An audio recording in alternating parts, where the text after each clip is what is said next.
Hey everyone, today I'm going to show you how to find your Steam screenshots on PC. Without any further ado, let's get started. First things first, you'll want to open your Steam application on your computer and log in with your credentials. Once you're logged in and the main Steam interface loads, you're ready to locate all those screenshots you've been taking during your gaming sessions. Now, direct your attention to the top menu bar of the Steam window. You'll see several options like Steam, View, Friends, and Games listed there.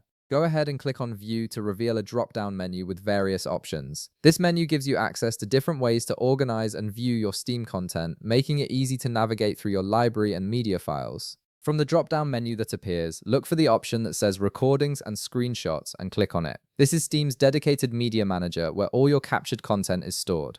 It's a centralized hub that keeps track of every screenshot and recording you've made while playing your games, organizing them neatly in one convenient location. Once you click that option, a new window will open displaying all your screenshots. You'll see them organized in a grid format, making it easy to browse through your entire collection at a glance. The interface shows thumbnails of each screenshot, and you can scroll through them to see everything you've captured during your gaming adventures.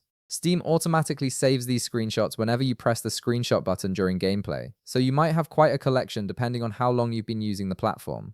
If you want to view a specific screenshot in full size, simply click on any of the screenshots in the grid. This will open the image in a larger view where you can see all the details clearly. From this view, you can also access additional options like sharing the screenshot with friends, uploading it to your Steam community profile, or even opening the file location on your computer if you want to edit or move the image elsewhere. And that's all there is to it. You've now located all your Steam screenshots and can view them whenever you want. If this video helped you out, be sure to leave a like, subscribe, and I'll see you in the next one.